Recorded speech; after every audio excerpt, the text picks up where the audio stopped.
that the success of the system depended on each other. And so they were able to achieve that in the Netherlands. The vision, the goals have to accommodate the needs of multiple users because there are many users of legislative systems.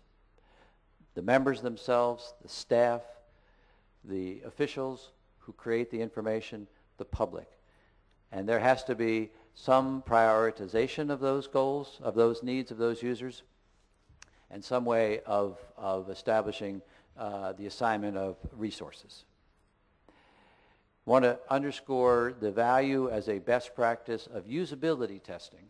Usability testing is an emerging discipline. It has many roots here in Europe. Some of the most innovative thinkers have come out of Denmark in this area. And we have learned from that in the States. And in our design of our internal system for the U.S. Congress, we always do usability testing of our systems following a very strict protocol before we make any changes. It helps us in two ways. It helps us to resolve differences of opinion. If you have a number of people sitting around a table and say, I think the background should be green and I think the background should be blue, and you can do usability testing to determine whether that makes any difference for the user, that's a very useful way of resolving some of those conflicts over design. More importantly, it helps you to determine that your new design is in fact an improvement over the old design.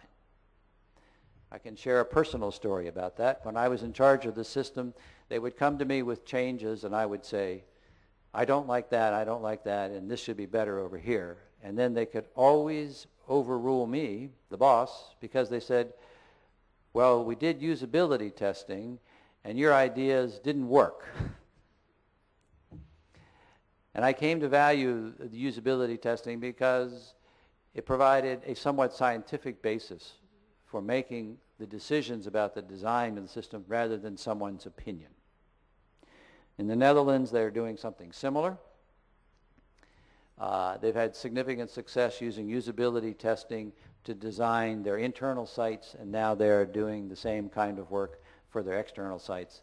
I found their use of it quite exemplary. Summaries of best practices, summaries of proposals, explanation and context. I've mentioned the Loy summaries. I mentioned the European Parliamentary Press Service and the work being done by the House of Commons Library. On the integration of sources, I think the Thomas system in the U.S. does a good job, but as I've suggested, not good enough now because the bar has been raised. Management mechanisms, I've mentioned what I saw going on in the Netherlands. I'd also redo this slide to add what I just described to you for the United States system in our use of its annual strategic plan and update and its use of those updates to inform the Congress. And then under usability testing, both the U.S. and the Netherlands doing a lot of use of that discipline for testing. Excellent work there. So what should come next? My suggestion, what I would like to do with my research is to work collaboratively with those who might be interested to develop a more detailed metric-based checklist that could be self-administered so that a parliament could look at the checklist and say, here are the things we're doing well and here are the things we're doing poorly. In doing that, we of course have to account for differences in the authorities and procedures of parliaments, which are significant.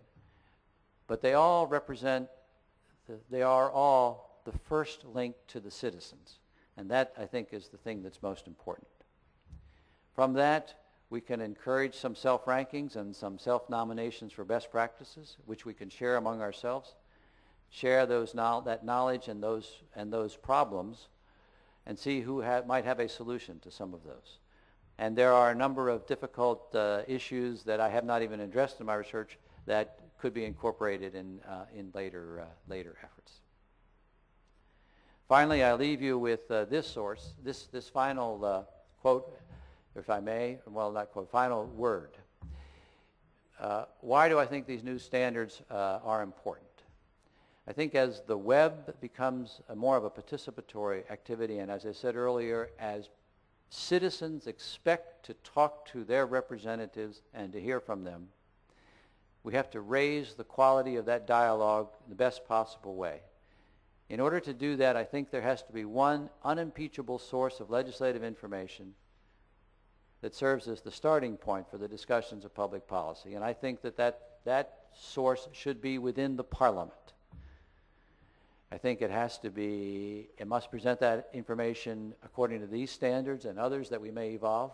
It has to present it accurately, timely, completely, clearly, and in the broadest context. And my suggestion is from that starting point, the public debate can begin.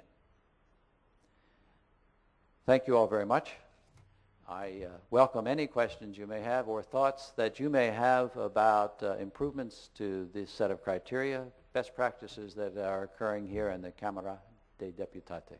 Thank you again.